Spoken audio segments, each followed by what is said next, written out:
Have you ever sent a message she read 5 times but never replied to even once? You check. Still silence. But deep down, you know she saw it. That pain, it's not rejection. It's something colder, being unseen. But here's what no one tells you. It wasn't the words that failed.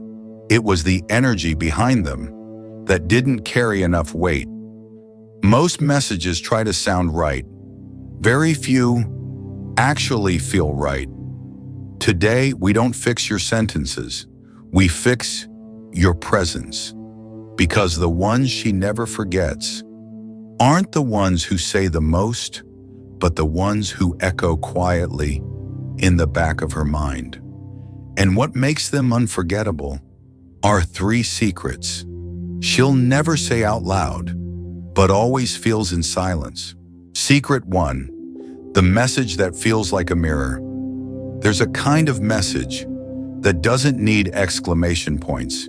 It doesn't beg for attention. It doesn't scream, "Look at me." And yet, it stays, because it doesn't talk about her. It talks into her, not in a flashy way, but in a way that makes her pause, because something inside her feels seen. This kind of message is not sent to impress. It's sent to reflect. It's what Marcus Aurelius once practiced, not just in conversation, but in his meditations, written not for others, but to observe himself without vanity. If someone can prove me wrong, he said, and show me my error or mistake in any thought or action, I shall gladly change, for I seek the truth, which never harmed anyone. Marcus didn't write to be heard. He wrote to see himself more clearly, and in doing so, he became unforgettable.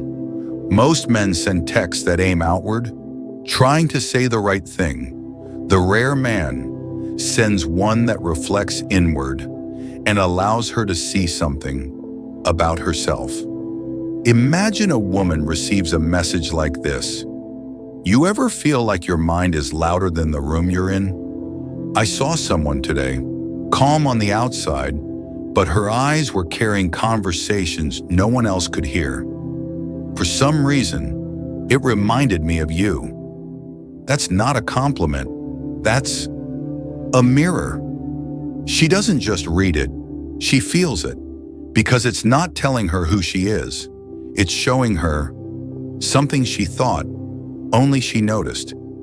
And that feeling, it creates what psychology calls emotional resonance, a state where 2 minds sync, not through performance, but through shared inner weather. In that moment, you're no longer just someone texting her. You become the one who helps her understand herself more clearly without ever trying to explain her. That's presence. That's the Stoic difference. That's how a message becomes unforgettable. Not because of how clever it is, but because of how quietly it sees. Secret 2, the message that interrupts her inner monologue. There's a moment in almost every woman's day where her body is still, but her mind is racing. The list of things to do, the words she should have said, the expectations she's quietly breaking under. And then her phone lights up. Most texts add to the noise, but once in a while, a message arrives that breaks the rhythm, not because it's loud, but because it feels like it came from somewhere quiet. It doesn't ask, "How's your day?" It asks, "What color did today feel like?" I remember once, there was someone I barely knew, but her silence was louder than most people's words. So one evening, I texted, "You ever walk into a room and suddenly feel like the air has a memory?" She didn't reply right away, but the next day, she said she kept rereading it because it interrupted something in her. She didn't explain what.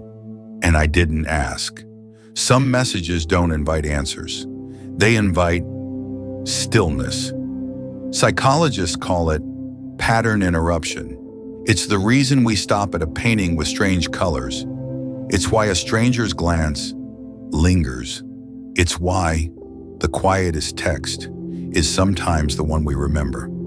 Stoicism teaches presence, but presence isn't always what you say.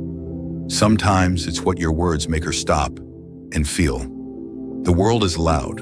Her thoughts are louder, and your job is not to outtalk them, but to make her pause. Secret 3, the one that says nothing, but says everything. Not every message needs words. Not every connection begins with a sentence. Some of the most unforgettable texts are the ones that say less, but arrive with presence. In a world that rushes to respond, he who waits awakens more. There's a kind of man who doesn't reply too quickly, not because he's playing games, but because he's not pulled by noise. He answers from silence. Sometimes he doesn't even send a message. And that silence isn't absence. It's a statement. It says, I don't speak to be heard. I speak when there's something real to offer. And when he does speak, even in 5 words, the weight lands. Not because he tried to impress, but because she knows this is rare. Seneca once said, sometimes even to live is an act of courage. To withhold the instant reply, to resist the craving for constant feedback. In today's world, that too is courage. Stoicism isn't about muting emotion, it's about mastering reaction. The man who can pause, not out of fear, but out of centered power, becomes the one who speaks less, but says more. And in her inbox full of noise, he becomes the signal. Maybe one day, you'll send a message like this. You don't need to reply. Just wanted you to know, I remembered a quiet version of you today, and it made the day feel less loud. That message, she may not respond to it, but she'll remember the feeling it left behind. Because the words we forget are many, but the silences we feel, they echo. You don't need to text more. You don't need better words. You just need presence. That lingers. The kind she doesn't respond to immediately, but feels hours later when the world quiets down. Because in the end, the most unforgettable message isn't sent, it's sensed. If something clicked, don't comment for me, comment for yourself to remember that you once paused and saw things differently.